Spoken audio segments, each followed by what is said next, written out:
যারা লাইভ চ্যাটে কথা বলে তারা প্রথমে এইরকম একটি লিঙ্ক পাবে। প্রথম লিঙ্কে ক্লিক করলে শপের সকল ডিটেলস পেয়ে যাবে। এছাড়াও অর্ডার করার ভিডিও পেয়ে যাবে। এছাড়াও প্রোডাক্ট পাবে বিভিন্ন ধরনের।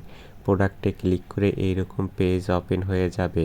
সেটা হোয়াটসঅ্যাপ থেকে প্রোডাক্টে ক্লিক করে এরকম পেজ ওপেন করা যায়, অথবা কেউ চাইলে সরাসরি গুগল থেকেও এই পেজে আসা যায়। গুগলের যে কোনো ওয়েবসাইটে যে কোনো ব্রাউজারে গিয়ে আপনাকে লিখতে হবে rsrt.sellbd.shop শপ। এখানে কোনো ফাঁকা রাখা যাবে না, ডট ঠিক জায়গায় দিতে হবে, সেম টু সেমভাবে লিখতে হবে। সার্চ করবেন এইটা লিখে।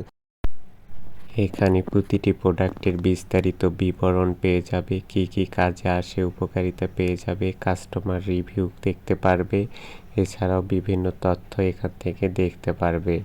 এখান থেকে সকল তথ্য দেখা শেষ হয়ে গেলে যদি মনে হয় যে অর্ডার করবে, সেক্ষেত্রে উপরে দেখো ব্লু রঙের বাই নাও লেখা আছে। যে ব্লু রঙের বাই নাওতে ক্লিক করলে এরকম নাম ঠিকানার পেজ ওপেন হবে। যে করেই হোক তোমাদেরকে এই পেজ পর্যন্ত পৌঁছাতে হবে। এখানে ঠিক করে নাম লিখবা, মোবাইল ফোন নাম্বারটি সঠিক করে লিখতে হবে এবং থানা এবং জেলা উল্লেখ করে ঠিকানা লিখতে হবে। লিখে ইমেইল লেখার প্রয়োজন নেই, বা লিখলেও লিখতে পারো। সেক্ষেত্রে এখানে কনফার্ম লেখা আছে, কনফার্মে ক্লিক করলে অর্ডার হয়ে যাবে। মোট বিল কত টাকা তা দেখতে পাবে। কনফার্ম অর্ডারে ক্লিক করার সাথে সাথে তোমরা সুন্দর একটি কংগ্রাচুলেশন অর্ডার সাকসেসফুলি এরকম একটা লেখা দেখতে পারবে। তার 1 থেকে 2 ঘন্টা অথবা 5 মিনিটের মধ্যে হলেও যে নাম্বার দিয়ে অর্ডার করেছো সেই নাম্বারে একটি SMS যাবে। তাতে লেখা থাকবে টাকার পরিমাণ কত এবং কয়দিনের মধ্যে ডেলিভারিতে পেয়ে যাবে।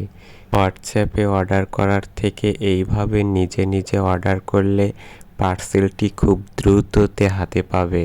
খুব দ্রুত ডেলিভারি করে যদি গুগলে অর্ডার করা হয়।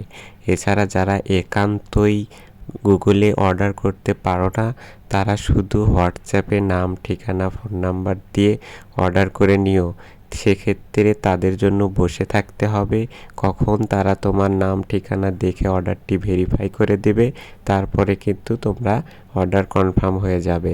আর সরাসরি গুগল থেকে যদি অর্ডার করতে পারো, সেক্ষেত্রে নিজে নিজেই অর্ডারটি কনফার্ম করে দিলে এবং খুব দ্রুত প্রোডাক্টটি তোমার হাতে চলে আসবে। ওকে, ধন্যবাদ।